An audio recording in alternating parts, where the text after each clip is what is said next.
Nunca olvidaré el día en que unos desconocidos llegaron a mi puerta con una orden de desalojo. Yo, Damián Valverde, a mis 63 años, después de toda una vida trabajando honradamente en mi tienda de abarrotes en Oaxaca, me encontraba a punto de perder la casa donde crié a mi hijo y donde ahora cuido a mi nieta.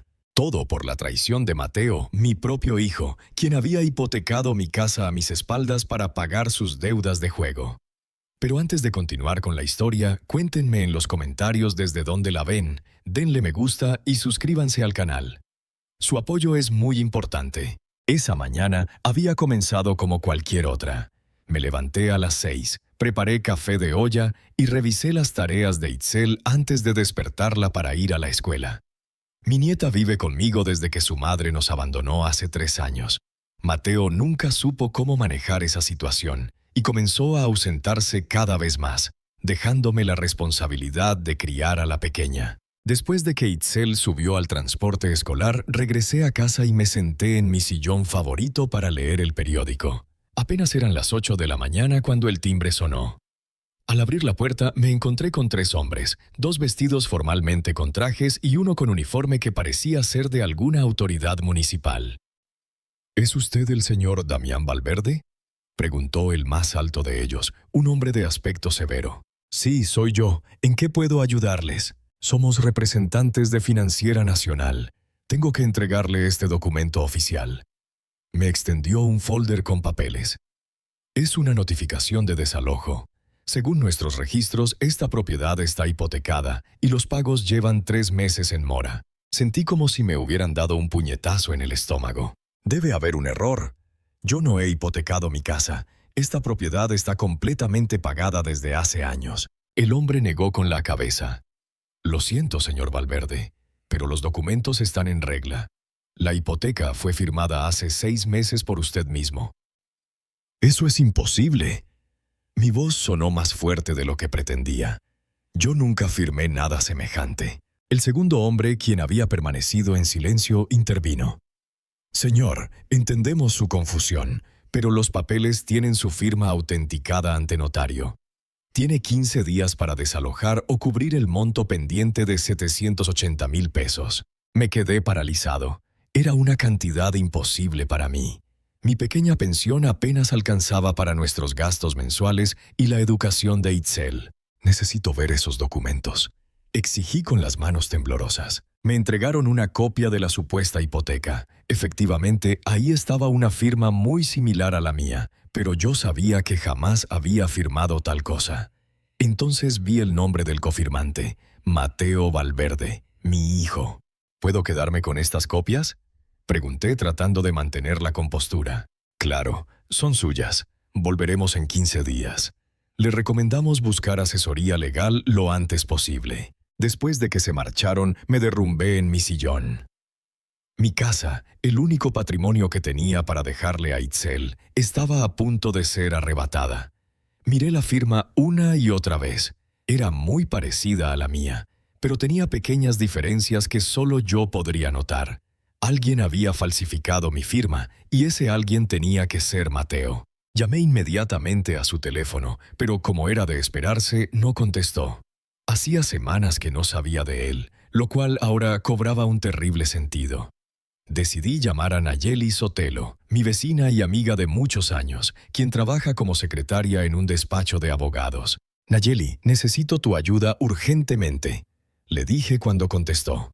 ¿Qué pasa, Damián? Te escucho muy alterado. Le expliqué rápidamente la situación. Su respuesta fue inmediata. Voy para allá, esto es grave, pero tiene solución si podemos probar que la firma es falsificada. Mientras esperaba a Nayeli, revisé todos mis documentos buscando cualquier pista. Encontré que faltaban mis escrituras originales, que guardaba en una caja fuerte pequeña en mi armario. El código solo lo conocíamos Mateo y yo. Ahora no tenía dudas. Mi propio hijo me había traicionado. Nayeli llegó en menos de 30 minutos. Revisó los documentos detenidamente y me miró con gravedad. Damián, esto es una falsificación, pero muy bien hecha. Necesitamos actuar rápido. Lo primero es presentar una denuncia por falsificación de documentos y fraude. No puedo denunciar a mi propio hijo, Nayeli. Entiendo que sea difícil, pero estamos hablando de tu casa, del futuro de Itzel. Si no actuamos ahora, lo perderás todo. Las palabras de Nayeli me golpearon con fuerza. Tenía razón. No se trataba solo de mí, sino también del bienestar de mi nieta. Hay algo más que debes saber, continuó Nayeli. Si esto fue hace 6 meses y ya están ejecutando el desalojo, significa que tomaron el dinero de la hipoteca y no pagaron ni una sola mensualidad. ¿Dónde está ese dinero? No tenía respuesta para eso. ¿En qué habría gastado Mateo casi 800,000 pesos? Sabía que tenía problemas con el juego, pero nunca imaginé que llegara a este extremo. Vamos primero a la notaría donde supuestamente se firmó esto, sugirió Nayeli. Quizás el notario recuerde algo o podamos encontrar alguna irregularidad. La dirección de la notaría estaba en los documentos. Quedaba al otro lado de la ciudad, en una zona que yo raramente visitaba. Al llegar, nos encontramos con un edificio modesto. La secretaria nos hizo esperar casi 1 hora antes de que pudiéramos hablar con el notario, un hombre de unos 50 años llamado Evaristo Méndez. Sí, recuerdo esta transacción, dijo después de revisar los documentos. El señor Valverde vino con su hijo, verificamos su identificación y todo parecía en orden. Pero yo nunca estuve aquí, protesté. Alguien se hizo pasar por mí. El notario me miró con escepticismo. Señor, verificamos su credencial de elector.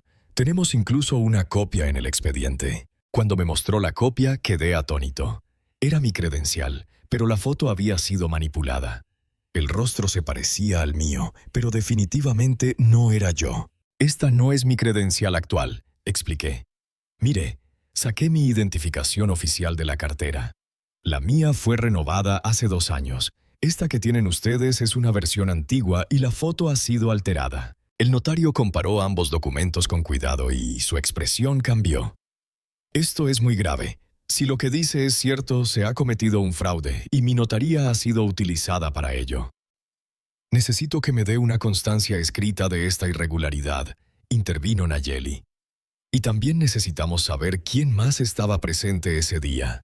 El hijo del señor y otro hombre que se presentó como su contador, respondió el notario consultando sus registros. Un tal Ulises Ordóñez. Ese nombre me resultaba familiar. Lo había escuchado de labios de Mateo varias veces en los últimos meses.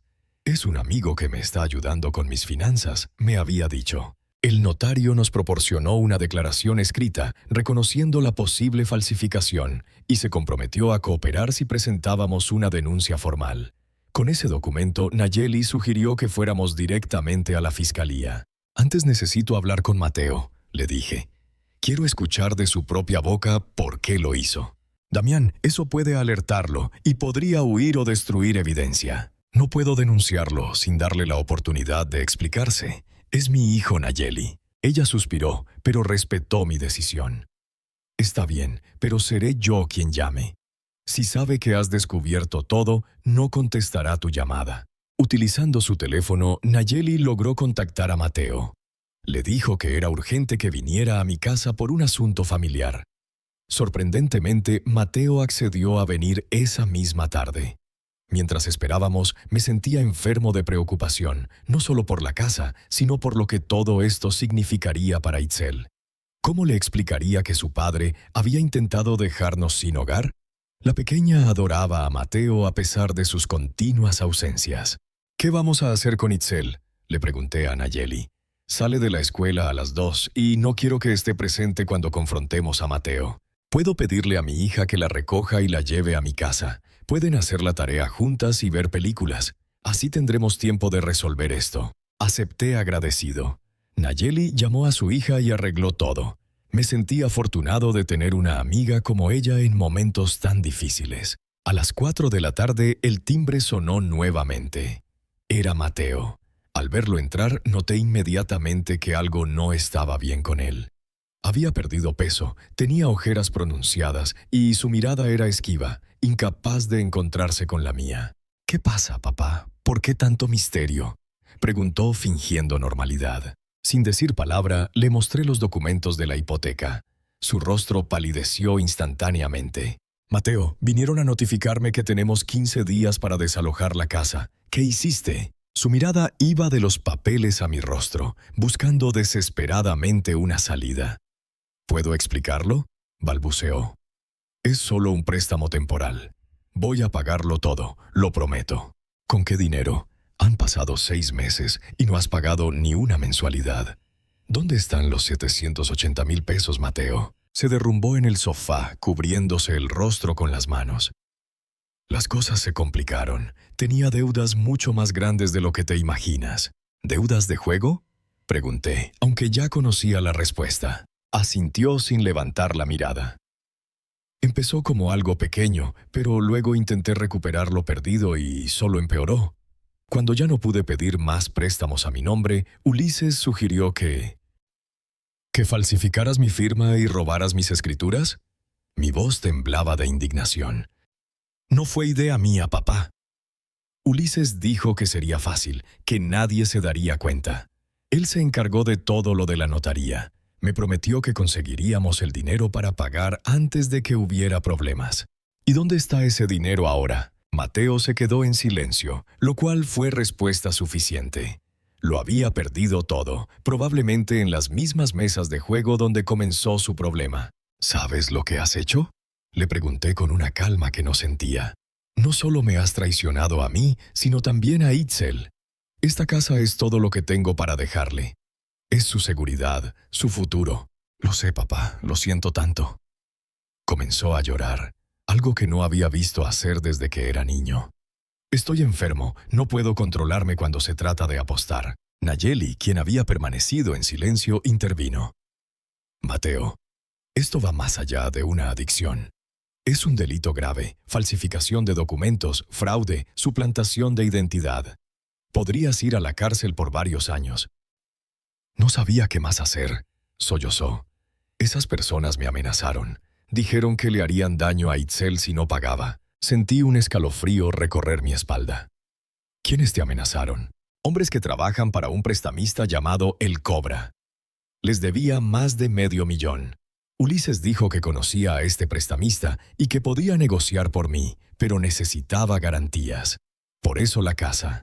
¿Y por qué no viniste a mí?, pregunté, sintiendo que mi corazón se partía. Soy tu padre, Mateo. Habríamos encontrado una solución juntos. Me daba vergüenza, papá. Después de todo lo que has hecho por mí, por Itzel, no podía confesarte que había arruinado todo otra vez. Me levanté y caminé hacia la ventana. Necesitaba aire. Mi hijo había cometido un delito terrible, pero también estaba claro que era víctima de su adicción y de personas que se habían aprovechado de su desesperación. ¿Dónde está Ulises ahora?, preguntó Nayeli. No lo sé, respondió Mateo. No contesta mis llamadas desde hace semanas. Creo que me engañó. El dinero de la hipoteca nunca llegó a manos de El Cobra. Las amenazas continuaron. Esto complicaba todo aún más. No solo habíamos perdido la casa, sino que Mateo y posiblemente todos nosotros seguíamos en peligro. Tenemos que ir a la policía, dije finalmente. No solo por la casa, sino por estas amenazas. No, papá, esa gente es peligrosa. Si no denuncias, perderemos la casa en 15 días. Y esos hombres seguirán tras de ti, tras de nosotros. El timbre sonó nuevamente, sobresaltándonos a todos. Miré por la mirilla y vi a un hombre corpulento que no reconocí. ¿Quién es?, preguntó Nayeli, notando mi inquietud. No lo sé, respondí. Pero al ver el pánico en los ojos de Mateo, supe inmediatamente que él sí lo sabía. Es uno de ellos, susurró aterrorizado. Han estado vigilando la casa. Deben haber visto que estoy aquí. El timbre sonó una vez más, esta vez con más insistencia. Los tres nos quedamos inmóviles, sin saber qué hacer. Este era solo el comienzo de una pesadilla que amenazaba con destruir no solo nuestro hogar, sino también a nuestra familia. Pat. El timbre sonó por tercera vez, ahora con golpes fuertes en la puerta. Miré a Mateo, quien temblaba visiblemente. ¿Quién es exactamente?, susurré. Se llama Rodrigo. Es uno de los cobradores de El Cobra, respondió Mateo con voz apenas audible. Nayeli sacó rápidamente su teléfono. Voy a llamar a la policía. No, Mateo la detuvo. Solo empeorará las cosas. Los golpes continuaron, cada vez más fuertes. Sabemos que estás ahí, Mateo. Abre la puerta. gritó una voz ronca desde el otro lado. Tomé una decisión. Mateo, ve al cuarto de Itzel y quédate ahí. Nayeli, prepárate para llamar si es necesario. Me acerqué a la puerta y pregunté con voz firme. ¿Quién es y qué quiere? Hubo un momento de silencio. Busco a Mateo Valverde. Sé que está aquí. Soy su padre. Mi hijo no está disponible ahora. Si tiene algún asunto con él, puede hablar conmigo. Otro silencio. Luego escuché una risa seca. Bien, Abra. Entonces tenemos mucho que discutir, señor Valverde. Contra el consejo silencioso de Nayeli, que negaba con la cabeza, abrí la puerta, pero dejé puesta la cadena. A través de la rendija vi a un hombre de unos 35 años, robusto, con una cicatriz que le cruzaba la mejilla izquierda. Su hijo nos debe mucho dinero, dijo sin preámbulos. $500,000, para ser exactos, más intereses. Ya se le acabó el tiempo. Mi hijo tiene problemas, respondí intentando mantener la calma. Apenas me estoy enterando de esta situación. Necesito tiempo para resolver esto. El hombre sonrió, mostrando un diente de oro. El tiempo se acabó hace 2 meses, señor. Pero sabe, tenemos una solución simple. Metió la mano en su chaqueta y por un momento temí que sacara un arma, pero extrajo un papel doblado. Lo deslizó por la rendija de la puerta. Su hijo nos habló de esta casa. Si firma la transferencia de propiedad, consideraremos su deuda saldada. Tomé el papel sin abrirlo. Necesito tiempo para considerar esto. Tiene hasta mañana a mediodía. Pasaré a recoger el documento firmado. Si no está listo... Dejó la amenaza en el aire, pero su mirada lo dijo todo. Entiendo, respondí cerrando lentamente la puerta. Cuando me aseguré de que se había ido, me dejé caer en una silla con el corazón latiendo a toda prisa. Nayeli se acercó. ¿Estás bien, Damián? Asentí, aunque no era cierto. Nada estaba bien. Desdoblé el papel que me había entregado. Era un contrato de compraventa redactado de manera que parecía legal, pero con términos claramente abusivos. La casa, que valía al menos $2 millones, aparecía con un valor de $600,000. Esto es una extorsión, dijo Nayeli después de leerlo. No puedes firmar esto. Mateo salió de su escondite, pálido como un fantasma. Lo siento, papá. Nunca pensé que llegarían hasta aquí. Ulises me aseguró que el dinero de la hipoteca sería suficiente para pagar la deuda. ¿Y dónde está ese dinero entonces?, preguntó Nayeli. Ulises se quedó con casi todo. Dijo que negociaría con el Cobra para reducir la deuda. Me dio $100,000 y los perdí, intentando ganar más para pagar el resto. Cerré los ojos, intentando contener mi frustración. Mateo, ¿no ves que Ulises te estafó? Probablemente está trabajando con estos cobradores. No, él no haría eso. Somos amigos desde hace años. ¿Cuándo conociste a Ulises exactamente?, pregunté. Hace como 1 año, en el casino. Me ayudó cuando tuve problemas con unos tipos allí. Después me presentó a El Cobra cuando necesité dinero. Todo comenzaba a tener sentido. Te tendieron una trampa. Hijo, te eligieron precisamente porque sabían que yo tenía esta propiedad. Mateo me miró confundido, pero vi en sus ojos el momento en que la realidad lo golpeó. No puede ser. Ulises, él sabía todo sobre ti, sobre la casa. Siempre hacía preguntas. Tenemos que ir a la policía ahora mismo, insistió Nayeli. Esto ya no es solo fraude, es extorsión y amenazas. Si vamos a la policía, esos hombres cumplirán sus amenazas, dijo Mateo aterrorizado. No es solo el Cobra, hay gente más peligrosa detrás de él. Entonces, ¿qué sugieres? ¿Que entregue mi casa a unos criminales? Mi voz sonaba más dura de lo que pretendía. No, claro que no, respondió Mateo abatido. No sé qué hacer, papá. Nayeli intervino. Conozco a alguien que puede ayudarnos, el comandante Jacinto Montalvo, de la Unidad de Delitos Financieros. Es discreto y eficaz. La miré con esperanza. ¿Crees que nos escuchará? Estoy segura. Le debo un favor desde que ayudó a mi sobrino con un problema legal. Déjame llamarlo. Mientras Nayeli hablaba por teléfono en la cocina, me senté junto a Mateo en el sofá. Mateo, necesito que me digas toda la verdad. ¿Qué más no me has contado? Mi hijo bajó la mirada. Ulises, él tiene todos los documentos originales de la casa. las escrituras, los recibos de predial, todo. Dijo que era necesario para el trámite de la hipoteca. Respiré hondo, intentando mantener la calma. ¿Y qué sabes de El Cobra? ¿Lo has visto personalmente? Solo una vez, cuando firmé los pagarés. Es un hombre mayor, como de tu edad, muy elegante. No parece un criminal, sino más bien un empresario. Su oficina está en un edificio de lujo en la zona financiera. Eso no encajaba con la imagen típica de un prestamista clandestino. ¿Y cómo te contactas con él? Nunca directamente. Siempre a través de Ulises o de cobradores como Rodrigo. Nayeli regresó a la sala. Buenas noticias. El comandante Montalvo nos recibirá en 1 hora en un café, no en la comandancia. Dice que es mejor así por ahora. ¿Qué hacemos con él? Pregunté señalando a Mateo. Debe venir con nosotros, respondió Nayeli. Su testimonio es crucial. ¿Y si Rodrigo regresa mientras no estamos? Ya pensé en eso. Mi hermano vendrá a vigilar la casa. Es policía también, aunque está de civil. 1 hora más tarde estábamos sentados en una mesa apartada de un pequeño café a 10 cuadras de mi casa. El comandante Montalvo resultó ser un hombre de estatura media, complexión fornida y mirada penetrante. Vestía de civil, jeans, camisa azul y una chaqueta de cuero. Nayeli me ha contado parte de su situación, dijo después de las presentaciones, pero necesito escuchar todos los detalles. Durante casi media hora le relatamos todo. La hipoteca fraudulenta, las amenazas, el papel de Ulises y la visita de Rodrigo. Montalvo escuchó sin interrumpir, tomando notas ocasionales en una pequeña libreta. Lo que me describen es un esquema típico, dijo finalmente. Seleccionan víctimas con propiedades valiosas, pero vulnerables por alguna razón.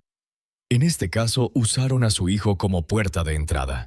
¿Qué podemos hacer?, pregunté ansioso. Podríamos proceder con una denuncia formal, pero basado en lo que me cuentan, esto es una organización bien estructurada. Si actuamos precipitadamente, podrían desaparecer sin dejar rastro, llevándose sus documentos originales. Entonces, la desesperación se reflejaba en mi voz. Sugiero un enfoque diferente. Necesitamos pruebas sólidas de la conexión entre Ulises, el Cobra y la financiera que otorgó la hipoteca. Se volvió hacia Mateo. ¿Tienes alguna comunicación escrita con Ulises? Mensajes de texto, correos electrónicos. Mateo asintió. Tengo mensajes, pero no mencionan explícitamente el fraude. Él siempre fue cuidadoso con lo que escribía. Aún así, podrían ser útiles. Ahora, sobre el cobrador que los visitó hoy, ¿podrían identificarlo en fotografías? Sin duda, respondí. Tiene una cicatriz muy distintiva en la mejilla izquierda. Montalvo asintió con satisfacción. Creo que sé quién es. Rodrigo Ferrara. Tiene antecedentes por extorsión y fraude. ¿Qué hacemos con la amenaza de mañana?, preguntó Nayeli. Dijo que volvería a mediodía por el documento firmado. El comandante se reclinó en su silla, pensativo. Esto podría ser una oportunidad. Si logramos grabarlo haciendo amenazas explícitas, tendríamos una prueba contundente. ¿Quiere que lo enfrente con una grabadora?, pregunté, sintiendo un nudo en el estómago. No exactamente. Podríamos preparar un operativo discreto, colocar micrófonos y cámaras ocultas en su casa. Mis hombres estarían cerca, pero fuera de vista. ¿Y si se pone violento? No se llegará a eso. Intervendríamos de inmediato. Miré a Mateo, que parecía aterrorizado ante la idea. ¿Qué pasará con mi hijo? Él es parte de esto, aunque fuera manipulado. Montalvo estudió a Mateo con mirada severa. Si coopera completamente y su testimonio nos ayuda a desmantelar esta red, podríamos llegar a un acuerdo. La fiscalía suele ser comprensiva con víctimas que fueron coaccionadas o manipuladas. Haré lo que sea necesario, dijo Mateo con una determinación que hacía tiempo no le veía. Quiero arreglar esto, papá. Regresamos a casa con un plan establecido. El comandante Montalvo enviaría a un técnico para instalar dispositivos de vigilancia temprano por la mañana. Yo recibiría a Rodrigo como estaba previsto y trataría de hacerlo hablar sobre el esquema mientras grabábamos todo. Nayeli se despidió en la puerta de mi casa, donde su hermano había estado vigilando. Estaré pendiente del teléfono. Llámame si necesitas cualquier cosa. La abracé con gratitud. No sé qué habría hecho sin ti hoy, Nayeli. Para eso están los amigos, respondió con una sonrisa cansada. Todo saldrá bien, Damián. Confía en el comandante Montalvo. Cuando nos quedamos solos, Mateo y yo nos sentamos en silencio en la sala. Era casi medianoche y el agotamiento emocional empezaba a pasarme factura. ¿Dónde está Itzel?, preguntó finalmente Mateo. Se quedará en casa de Nayeli esta noche. Su hija y ella se llevan muy bien. Es lo mejor. No quiero que vea esto. Hizo una pausa. Papá, sé que no hay palabras para... Levanté una mano para detenerlo. Ahora no, Mateo. Estoy demasiado cansado y decepcionado para tener esa conversación. Lo entiendo. Solo quiero que sepas que voy a arreglarlo todo. Lo prometo. Lo miré a los ojos. Vi arrepentimiento. Pero también había visto esa mirada antes, después de otros errores, otras promesas incumplidas. Ve a dormir, le dije. Mañana será un día difícil. Chale. Esa noche apenas pude conciliar el sueño. Me atormentaban pesadillas donde perdía mi casa, donde Itzel lloraba sin tener dónde vivir. Me despertaba sobresaltado, empapado en sudor, para luego caer nuevamente en un sueño inquieto. A las 6 de la mañana el timbre sonó.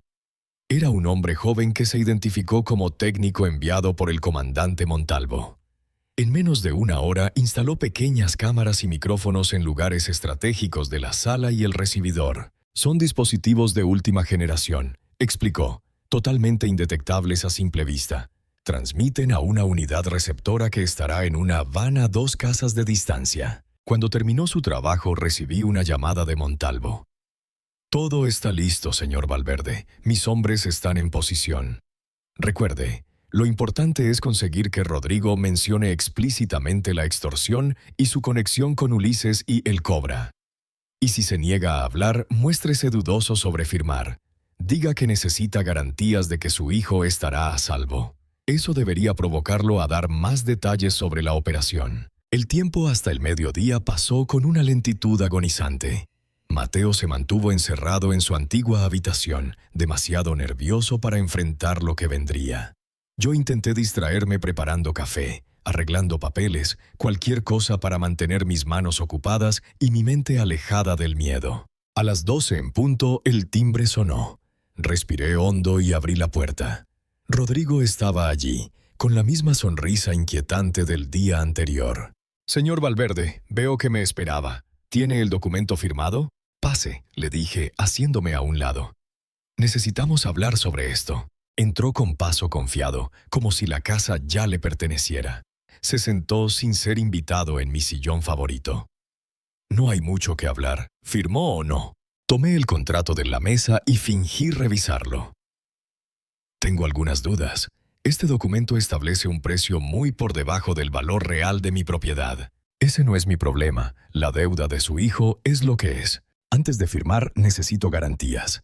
¿Cómo sé que dejarán a mi familia en paz después de esto?» Rodrigo se inclinó hacia adelante. «Mire, señor, nosotros somos gente de palabra. Si firma, su hijo queda libre de toda deuda. Es un buen trato, considerando la situación. ¿Y quién me garantiza esto? ¿Usted? ¿Ulises? ¿O debería hablar directamente con el Cobra?» Al mencionar esos nombres, vi un destello de sorpresa en sus ojos. «Veo que su hijo ha sido muy comunicativo. Sé que Ulises fue quien orquestó todo esto. La hipoteca falsa, el préstamo, todo». Rodrigo soltó una risa seca. «Ulises solo es un intermediario, igual que yo. Los negocios son negocios, señor Valverde. Su hijo se metió voluntariamente en esto. Mi hijo fue engañado y yo nunca firmé esa hipoteca. Fue una falsificación. Eso no me consta. Yo solo sé que hay una deuda que pagar y este contrato es su salida fácil». ¿Fácil? Mi indignación era genuina. ¿Llama fácil a quitarme mi casa por una deuda que ni siquiera es mía? Rodrigo se levantó, su postura ahora amenazante. «Escuche bien, viejo. Tiene 2 opciones. Firma este papel y todos felices. O no firma, y las cosas se pondrán muy feas para usted y su familia. ¿Entiende lo que digo?» ¿Me está amenazando? Tómelo como quiera. Pero recuerde, sabemos dónde estudia su nieta. Sería una pena que algo le pasara a la pequeña Itzel. Sentí que la sangre me hervía al escuchar el nombre de mi nieta en su boca. ¿Quién más está detrás de esto? ¿Quién es realmente el Cobra? Eso no le importa. Lo único que debes saber es que son personas a las que no conviene enfadar. Sacó un bolígrafo de su chaqueta y lo colocó sobre el contrato. Firme. Ahora. En ese momento, la puerta principal se abrió de golpe. Varios hombres armados entraron, identificándose como policías. El comandante Montalvo lideraba el grupo. Rodrigo Ferrara queda detenido por extorsión, amenazas y asociación delictuosa. 2 oficiales lo sujetaron mientras Montalvo le leía sus derechos. «No saben con quién se están metiendo», gritó Rodrigo mientras lo esposaban. «Oh, creo que lo sabemos perfectamente», respondió Montalvo con calma. «Y pronto tendremos a todos sus cómplices». Mientras se llevaban a Rodrigo, Montalvo se acercó a mí. «Lo hizo muy bien, señor Valverde. Tenemos todo grabado, incluida la amenaza explícita contra su nieta. Eso es suficiente para proceder contra él y nos dará tiempo para investigar a fondo esta red». «¿Y ahora qué?», pregunté, sintiendo una mezcla de alivio y temor por lo que vendría. «Ahora viene la parte difícil. Necesitamos que su hijo nos ayude a tenderle una trampa a Ulises Ordóñez. Él es la clave para llegar hasta el Cobra, el Pelley». Mateo apareció en la puerta de su habitación, atraído por el alboroto. Su rostro mostraba una determinación que hacía tiempo no le veía. «Lo haré», dijo con firmeza. «Estoy dispuesto a hacer lo que sea necesario para arreglar esto». Miré a mi hijo, luego al comandante. Esta era solo la primera batalla de una guerra que apenas comenzaba. Pero por primera vez desde que recibí la notificación de desalojo, sentí que teníamos una oportunidad de salvar no solo nuestra casa, sino también a nuestra familia. El comandante Montalvo reunió a su equipo en mi sala. Éramos 6 personas, el comandante, 2 agentes, Nayeli, Mateo y yo. Sobre la mesa de centro había dispuesto grabadoras, micrófonos miniatura y otros equipos que desconocía. «El plan es el siguiente», comenzó Montalvo. «Mateo contactará a Ulises con urgencia. Le dirá que Rodrigo vino a presionarlos, pero que logró convencer a su padre de firmar el documento. Sin embargo, antes de entregarlo, quiere hablar directamente con quien está a cargo». «Ulises nunca aceptará eso», objetó Mateo. «Es demasiado cuidadoso. Por eso añadirás que tu padre desconfía de Rodrigo y cree que está intentando estafarlo por su cuenta. Dirás que él insiste en hablar con alguien de más autoridad antes de entregar su casa». «¿Y si Ulises ya sabe que detuvieron a Rodrigo?», preguntó Nayeli. «Es poco probable. Lo estamos manteniendo incomunicado y el arresto fue discreto. Pero debemos actuar rápido antes de que noten su ausencia». Mateo tomó su teléfono con manos temblorosas. «¿Qué le digo exactamente?». Montalvo le dictó un mensaje cuidadosamente elaborado. Mateo lo envió y colocó el teléfono en la mesa. Los minutos pasaron con una lentitud agonizante. «¿Y si no responde?», pregunté después de 10 minutos de espera. «Entonces intentaremos otra aproximación», respondió Montalvo. «Pero este tipo de estafadores siempre está al acecho de oportunidades. Si cree que puede obtener la casa, responderá». Como si hubiera escuchado nuestras palabras, el teléfono de Mateo sonó. Era un mensaje de Ulises. «¿Por qué no me dijiste antes? Rodrigo no está autorizado para esas negociaciones. Hablaré con el jefe y te llamaré en 15 minutos». «Perfecto», murmuró Montalvo. «Ahora esperamos su llamada. Mateo, cuando hable contigo, mantén la conversación lo más natural posible. Deja que él proponga el encuentro». Exactamente 15 minutos después, el teléfono sonó. Montalvo conectó rápidamente un dispositivo para grabar la llamada y le hizo una señal a Mateo para que contestara en altavoz. «Ulises, ¿qué pasó?», preguntó Mateo, logrando un tono de ansiedad genuina. «Escucha con atención», respondió la voz al otro lado. «El jefe está interesado en conocer a tu padre. Dice que podemos llegar a un acuerdo más beneficioso para todos». «¿De verdad?». «Mi papá solo quiere asegurarse de que sea el trato final y que nos dejen en paz después. Por supuesto, somos hombres de negocios, no criminales». La hipocresía en su tono era evidente. «El jefe los recibirá hoy a las 5 en el Mirador, en el centro histórico. Reservación a nombre de Joaquín Vidal. Mi papá debe llevar el contrato firmado. No, solo los documentos originales que prueben su propiedad. Redactaremos un nuevo acuerdo que satisfaga a todos». Mateo me miró, siguiendo el guión que Montalvo le había indicado. No sé si podremos conseguir los documentos originales tan pronto. ¿No bastaría con copias certificadas? Hubo una pausa al otro lado. Los documentos deben ser originales. Es política del jefe. Entiendo, haré lo posible. Una cosa más, Mateo. Vengan solos. Si notamos algo raro, el trato se cancela y las consecuencias serán desagradables. La llamada terminó. Montalvo parecía complacido. Excelente. Ahora tenemos una reunión directa con el Cobra, o quien sea que esté detrás de todo esto. ¿Realmente vamos a ir? Pregunté, sintiendo un nudo en el estómago. Por supuesto, pero con todas las precauciones. Mis hombres estarán en posiciones estratégicas dentro del restaurante. Ustedes dos llevarán micrófonos ocultos. ¿Y si nos descubren? La preocupación en la voz de Mateo era palpable. No lo harán si seguimos el plan al pie de la letra. Necesito que actúen con naturalidad, como un padre y un hijo desesperados por resolver esta situación. Miré el reloj. Faltaban menos de 2 horas para la reunión. ¿Qué hay de Itzel? No quiero que corra ningún riesgo. Ya he pensado en eso, intervino Nayeli. Mi hermana puede llevarla a su casa en Cuernavaca por unos días. Estaría segura allí. Asentí agradecido. Te lo agradezco mucho, Nayeli. No sé qué haríamos sin tu ayuda. El comandante Montalvo continuó explicando los detalles del plan. Nos mostró los micrófonos que llevaríamos ocultos y nos dio instrucciones precisas sobre qué decir y qué evitar durante la reunión. Lo más importante es obtener confesiones explícitas. Necesitamos que mencionen la hipoteca fraudulenta y su conexión con todo el esquema. Pero no los presionen demasiado. Dejen que ellos hablen. A las 4 de la tarde, después de asegurarnos de que Itzel estaba camino a Cuernavaca con la hermana de Nayeli, Mateo y yo nos preparamos para la reunión.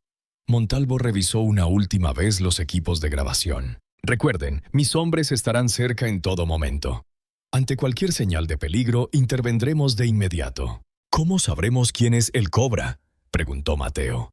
Lo más probable es que sea quien domine la conversación. Presten atención a cómo lo tratan los demás. Tomamos un taxi hasta El Mirador, un restaurante elegante en una de las zonas más exclusivas de la ciudad.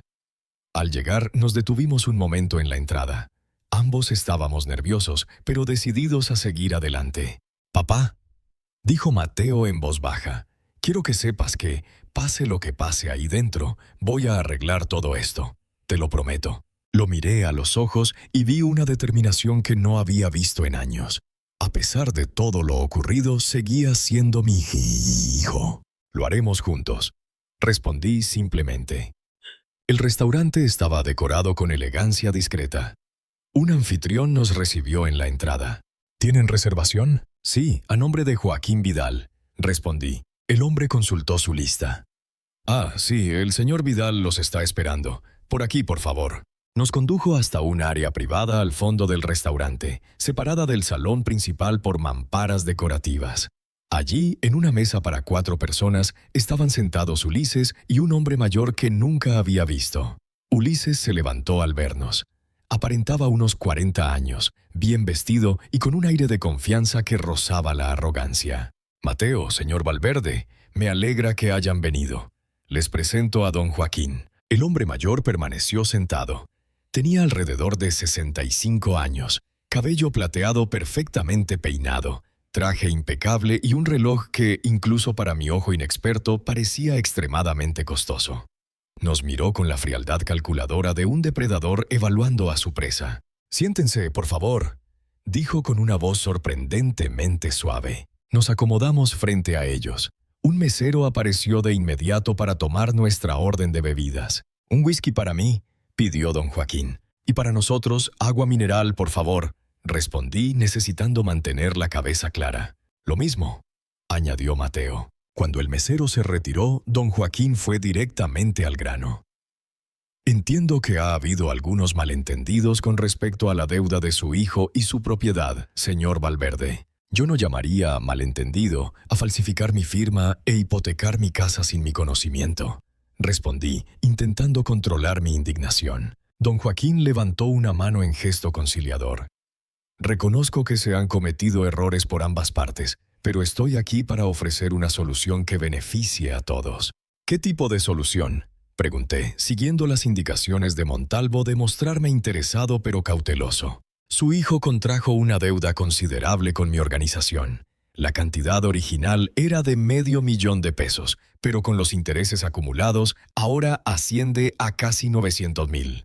Una deuda que él dice nunca recibió completa, señalé, mirando a Ulises. Don Joaquín dirigió una mirada interrogante a Ulises, quien se removió incómodo en su asiento. Hubo algunos gastos administrativos, explicó Ulises, pero el dinero se entregó según lo acordado. Eso no es cierto, intervino Mateo con más valor del que le había visto antes. Me diste solo 100,000 pesos. Dijiste que el resto iría directamente a cubrir mi deuda con el Cobra. Don Joaquín miró a Ulises con expresión severa. ¿Es cierto eso, Ulises? Hubo complicaciones, don Joaquín. Mateo tenía otras deudas pendientes que también había que saldar. Ya discutiremos eso más tarde. Lo cortó don Joaquín. Se volvió hacia nosotros con una sonrisa que no llegó a sus ojos. Como ven, parece que ha habido malentendidos incluso dentro de nuestra organización. Pero mi oferta sigue en pie. Estoy dispuesto a cancelar completamente la deuda de Mateo a cambio de su propiedad, señor Valverde. ¿Mi casa entera por una deuda que ni siquiera sé si es real?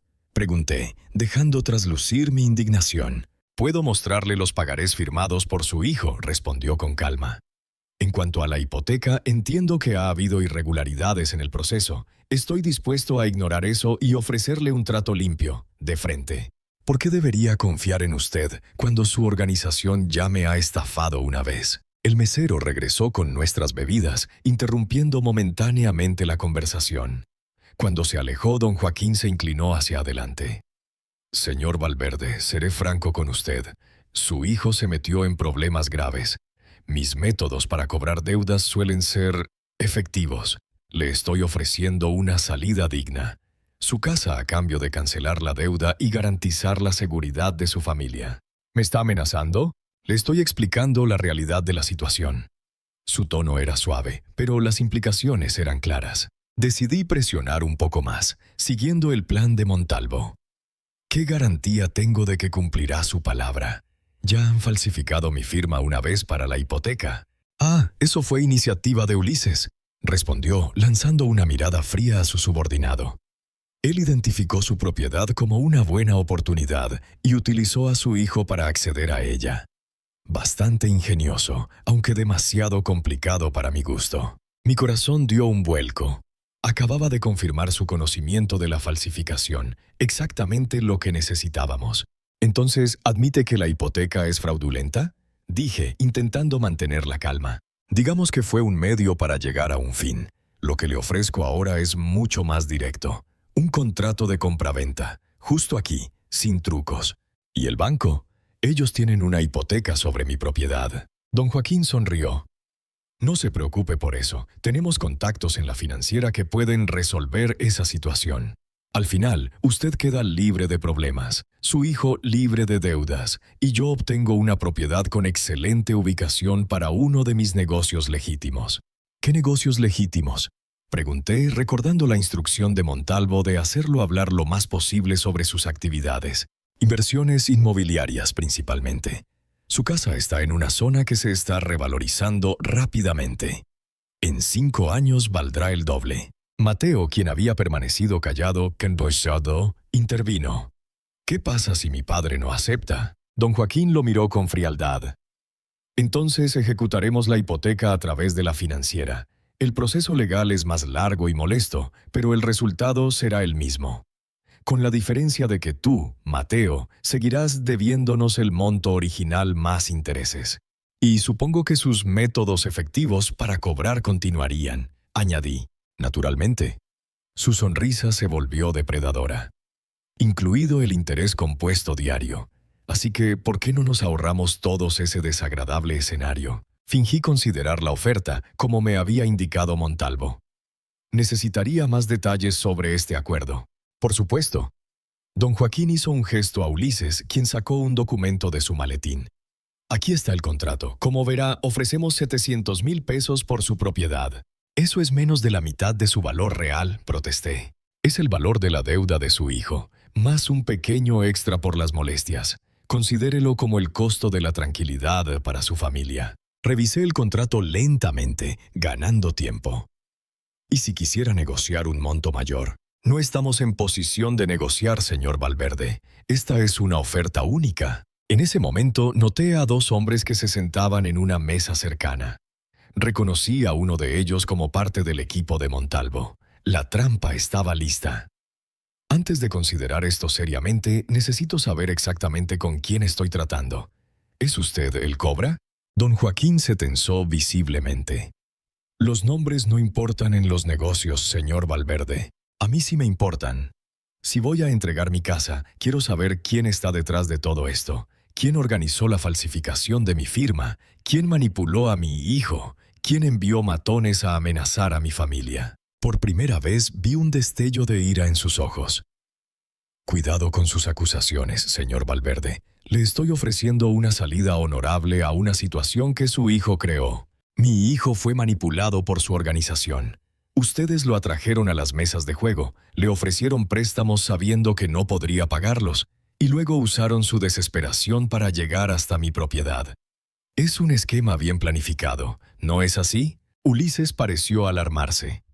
Don Joaquín, creo que deberíamos terminar esta reunión. El señor Valverde no parece estar en disposición de negociar razonablemente. Pero don Joaquín levantó una mano para silenciarlo. Su mirada ahora fija en mí con una intensidad inquietante.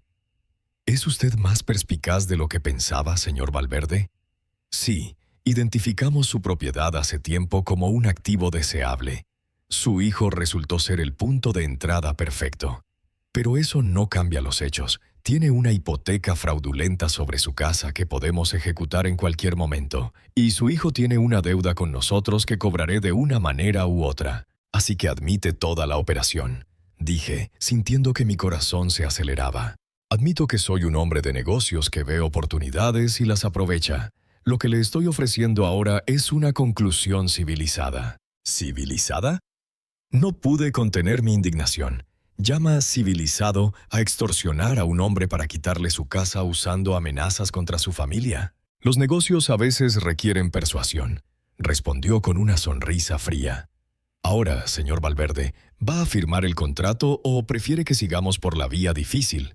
Le advierto que mis cobradores pueden ser muy creativos cuando se trata de motivar a los deudores. Era la confesión explícita que necesitábamos.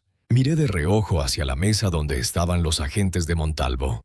Uno de ellos asintió levemente. No voy a firmar nada, dije finalmente, y usted va a dejar a mi familia en paz. Don Joaquín se echó a reír. ¿Y cómo piensa lograr eso, señor Valverde? Un hombre de su edad contra mi organización. No estoy solo, respondí con calma. Como si fuera una señal, varios hombres se levantaron de diferentes mesas y se acercaron a nosotros.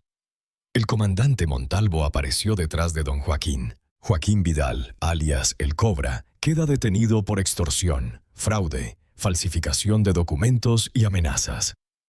Montalvo colocó una mano en el hombro de don Joaquín. Por favor, no intente resistirse. El restaurante está rodeado. La cara de don Joaquín se transformó de sorpresa a furia en cuestión de segundos. Esto es un ultraje. No tienen nada contra mí. Tenemos toda su confesión grabada, respondió Montalvo con satisfacción. Además de varios testimonios, incluido el de Rodrigo Ferrara, quien ya está colaborando son nosotros. Ulises intentó escapar, pero dos agentes lo interceptaron antes de que pudiera dar 3 pasos. Lo esposaron rápidamente mientras protestaba su inocencia. Montalvo se volvió hacia mí. Excelente trabajo, señor Valverde. Obtuvimos exactamente lo que necesitábamos. Mientras los agentes se llevaban a don Joaquín y a Ulises, Mateo y yo nos quedamos sentados asimilando lo que acababa de ocurrir. ¿Se acabó?, preguntó Mateo con voz temblorosa. Casi, respondió Montalvo acercándose a nuestra mesa. Aún hay que desmantelar toda la red y resolver el asunto de la hipoteca fraudulenta, pero lo peor ha pasado. Estos dos no volverán a molestarlos. ¿Qué sigue ahora?, pregunté. Necesitaremos sus declaraciones formales en la fiscalía y tendrán que testificar en el juicio cuando llegue el momento. Pero por ahora, vayan a casa y descansen. Han sido días muy difíciles. Salimos del restaurante en silencio. La adrenalina comenzaba a disiparse, dejando paso a un agotamiento profundo. «Lo logramos, papá», dijo Mateo cuando estábamos en el taxi de regreso.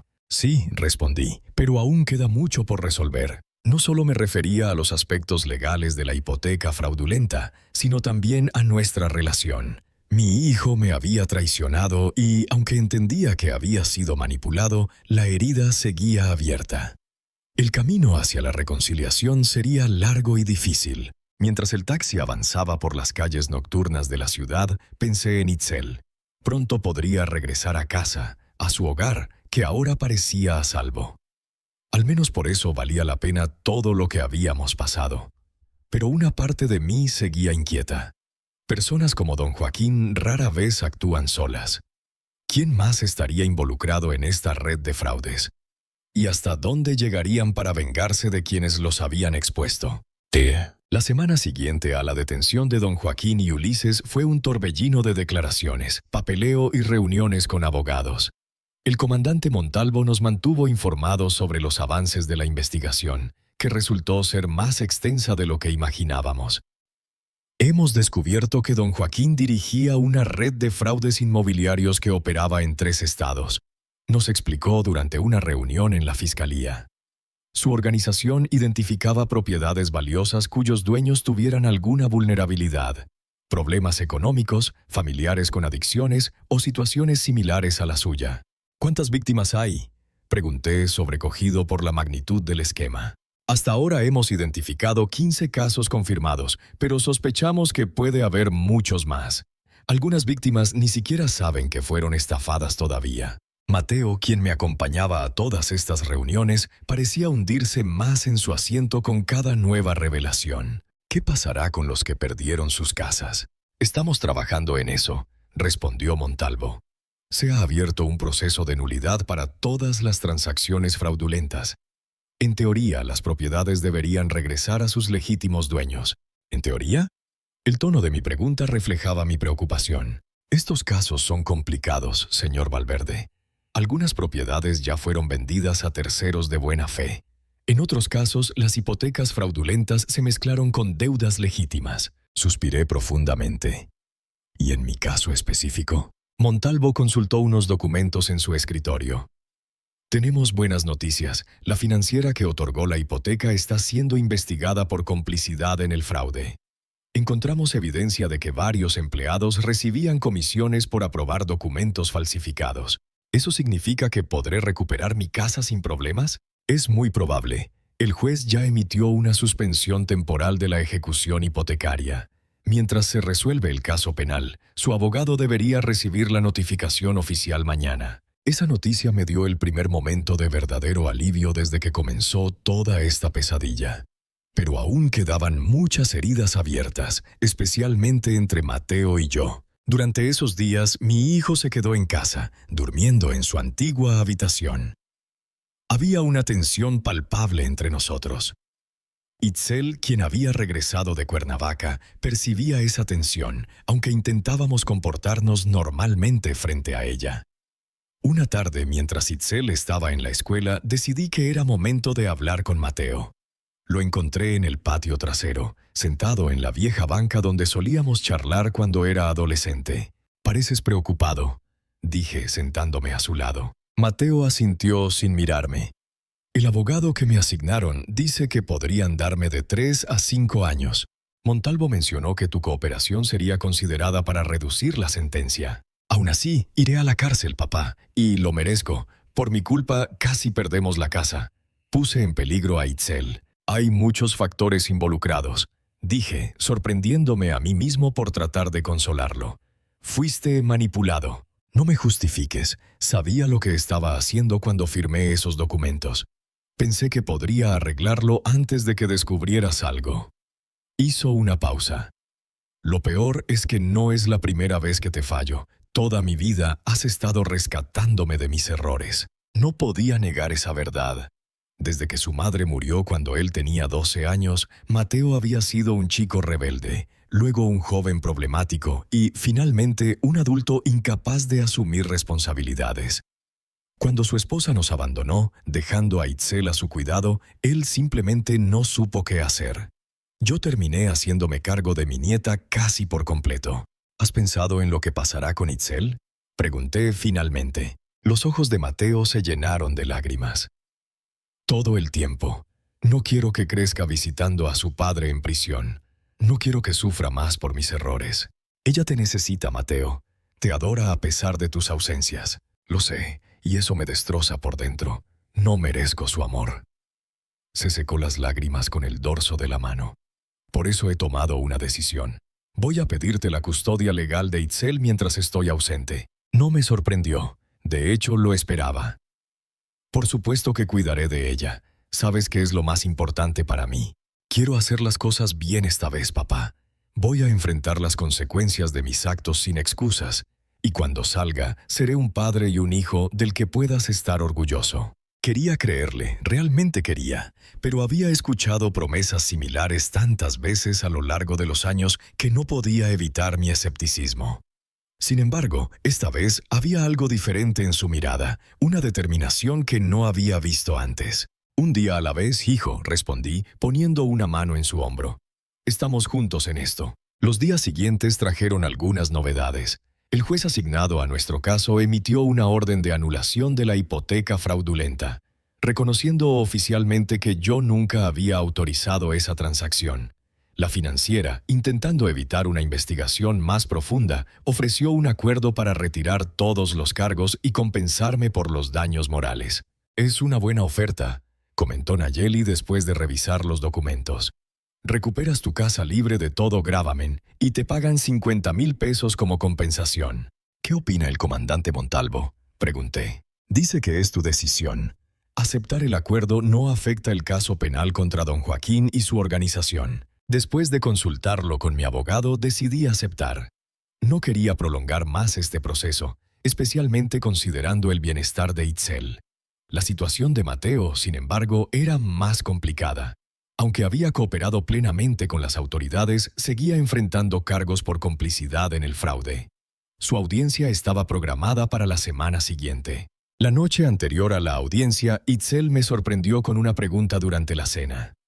«Abuelito, ¿mi papá se va a ir otra vez?» Mateo, quien estaba sirviendo la ensalada, se quedó inmóvil. Intercambiamos una mirada de preocupación. No habíamos discutido cómo explicarle la situación a la niña. «Tu papá tiene que resolver algunos problemas importantes», respondí con cuidado. «Puede que tenga que ausentarse por un tiempo». Itzel bajó la mirada hacia su plato. «Es por mi culpa, porque no soy una buena niña». «No, cariño». Mateo dejó el recipiente de ensalada y se arrodilló junto a su silla. «Nunca pienses eso. Eres la niña más maravillosa del mundo. Los problemas son míos, no tuyos. Entonces, ¿por qué siempre te vas?». La pregunta, tan simple y directa, golpeó a Mateo como un puñetazo. Vi el dolor reflejado en su rostro. «He cometido errores, Itzel, muchos errores, y ahora debo arreglarlos».